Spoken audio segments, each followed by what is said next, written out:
Sebuah pertanyaan menarik, jika seseorang tinggal di pedalaman dan tidak punya akses tentang kekristenan ataupun agama Kristen, apakah saat dia mati masuk neraka? Kalau orang yang sama sekali tidak usah omonglah dari pedalaman lah. Kira-kira kalau orang hidup pada zaman Majapahit, ya kan? Dia nggak pernah dengar Yesus sama sekali. Apakah dia mati dia akan selamat? Nggak mungkin selamat. Karena hanya Yesus satu-satunya jalan. Jadi kalau dia sampai nggak pernah dengar Yesus, dia nggak bisa selamat.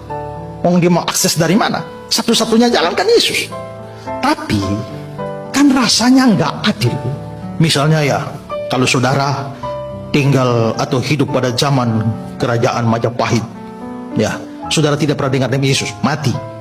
Lalu waktu penghakiman terakhir saudara dihakimi, saudara akan masuk neraka karena saudara tidak percaya Yesus. Saudara akan protes kan? Loh, saya bukan nggak mau percaya, saya nggak dengarnya aja nggak pernah kok. Maka orang yang tak pernah dengar Yesus, dia tetap tidak selamat. Tapi kalau dihakimi dengan standar iman pada Yesus, itu tidak adil. Lah terus bagaimana? Maka orang tidak percaya Yesus, tidak pernah dengar Yesus, dia akan dihakimi, tapi bukan atas dasar respon dia pada Yesus, tapi dia akan dihakimi berdasarkan hukum hati nurani yang dibahas dalam Roma pasal 1 dan Roma pasal 2. Maksudnya begini, bukankah Tuhan menurut Paulus di Roma 1 Roma 2, Tuhan telah menulis hukum 10 hukum itu di dalam batin kita? Maka bagi setiap orang itu ada yang namanya hati nurani. Nurani itu pengaruh Arab, hati nur ini, ya, nur itu cahaya. Jadi ada sunaidesis dalam bahasa Yunani, ya, sun bersama-sama, desis bicara bersama-sama. Jadi semua kita tuh punya hati nurani. Di hati nurani itulah Tuhan taruh hukumnya. Makanya kita bisa lihat bahwa kenapa kalau satu kali kita mau mencuri kan ada suara tuh ya. Saya dulu, saudara, pernah pergi ke satu toko, lalu saya lihat pulpen bagus, lalu saya pikir, wah ini ambil nih.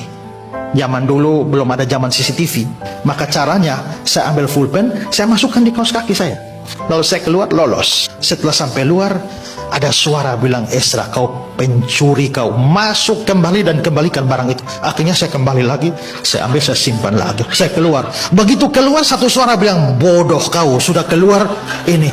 Memangnya itu toko bangkrut kalau kamu ambil satu pulpen? Kembali ambil, saya kembali lagi, lalu ambil lagi. Setelah itu saya keluar lagi, Esra, biarpun tidak bangkrut, kamu tidak boleh mencuri, kembali. Dan saya kembali lagi. Hari itu saya seperti orang gila. Suara apa itu yang ngomong itu? Satu suara setan pasti, tapi satu suara hati nurani. Nah, maka orang yang tidak pernah dengar Yesus, dia akan dihakimi berdasarkan hukum hati nurani. Dan nanti akan dibuktikan semua orang berdosa sebenarnya telah melanggar hukum hati nurani. Dan orang itu akan dimasukkan ke neraka. Bukan karena dia menolak Yesus, tapi karena dia melawan semua hukum hati nuraninya. Dia menjadi orang berdosa. Jadi yang bikin masuk neraka apa? Karena dosa, bukan karena dia tolak Yesus. Tapi kalau saudara dapat kesempatan dengar Yesus tapi masih tolak, hukum yang kedua ini yang berlaku itu, ya. Wah, kalau begitu mending hidup di zaman Majapahit, ya. Tidak, ya, pokoknya orang hidup zaman apa saja dia harus percaya Yesus. Ada orang tanya, Pak, bagaimana dengan orang-orang perjanjian lama yang sudah mati, Yesus belum lahir? Kalau Yesus satu-satunya jalan, bagaimana dengan Abraham? Bagaimana dengan Ishak, Yakub? Apakah mereka selamat? Yesus belum lahir. Apakah mereka bisa selamat tanpa Yesus? Tidak bisa. Mereka harus percaya Yesus. Tapi bedanya apa? Mereka kan sudah ada nubuat tentang Yesus. Maka Abraham, Ishak, Yakub, Musa dan lain harus beriman kepada Yesus yang akan datang. Sementara kita di sini harus beriman kepada Yesus yang sudah datang. Iman kita ke belakang, tapi iman mereka ke depan. Intinya semua berpusat pada Kristus. Percaya Yesus selamat, tak percaya Yesus binasa.